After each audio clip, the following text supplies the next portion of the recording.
Hola!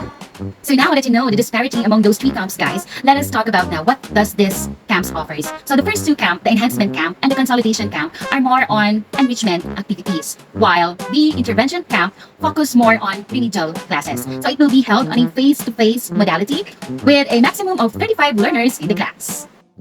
Okay, so the school should be provided with all the set of learning materials that are needed for all the grade levels for the enhancement, consolidation, and intervention camps. So of course, they will be provided with the lesson plans, with the teacher's notes. Learners' workbooks are really in need of that, which is good for the enhancement and consolidation camp, while for the intervention camp for our grade 7 and 8 learners, there will be integrated lesson plans and teacher's notes, learners' workbooks, teacher-learner resource book, and for the fundamentals such as subjects of mathematics and English. Aside from that, the school should be able to decide what learning resources will they be providing in order for the learners to meet the learning gaps that they're having on their situation. Something that is much appropriate for them in order for them to have this what you call good teaching approaches or strategies that are in line with the needs of the learners.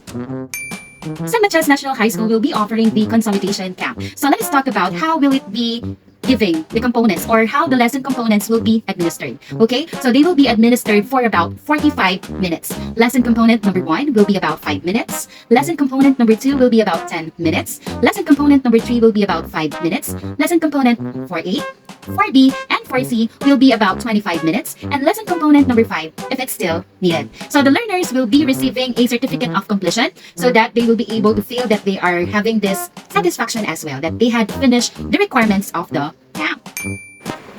Prior to participating in the National Learning Camp, duly accomplished parent or legal guardian's consent is highly required in order to ensure strong support and involvement of the parent in the implementation of the National Learning Camp.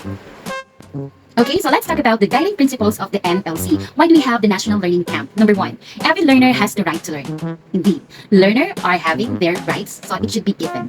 The education for all principle. Next, number 2, engaged learners are motivated, inspired, and willing to invest effort much in learning. Yes, there are learners that are really eager to learn and want to learn more. That is why they want to improve and grow in such a way that they'll be having this self-help activity in result of having this what you call learnings. And then number 3, teaching must be rigorous and relevant. Yes, teachers must know how to make learning more engaging and how are they able to make learning enjoyable. Number 4, purposeful assessment enhances teaching and learning. Yes, there should always be assessment in order for us to gauge the level of learnings of the students and what kind of impact does it have on the part of the teacher. And number 5, a whole school approach and a community engagement support the improvement of the quality of education. Yes, we are a part of this community, so we have to work here hand in hand. Parents, teachers, and learners as well, plus the stakeholders. Now, let's answer the question, who will implement? Of course, as teachers. But who among the teachers? The teachers are having the specialization in line with the subject of number 1, English, number 2, Science and Technology, and number 3, Mathematics. So these teachers are given on the capacity to run this type of learning camp. Why? Because they were given the training in order for them to do the pedagogical knowledge and skills that are required in the National Learning Camp. The teachers who will participate in the National Learning Camp will be given the following incentive: service credit, certificate of recognition, and food allowance as well.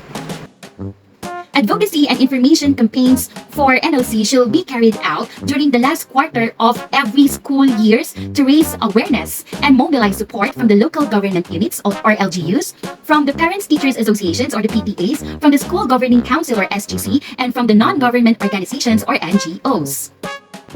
And for the transitory provisions, let me read the information to you. Number 1, for school year 2022 to 2023, end of school year, NLC camps is for grade 7 and 8 for the subjects English, Math, and Science. Number 2, for school year 2023 to 2024, end of school year break, NLC camps is for grade 9 and grade 10 for English, Math, and Science subjects.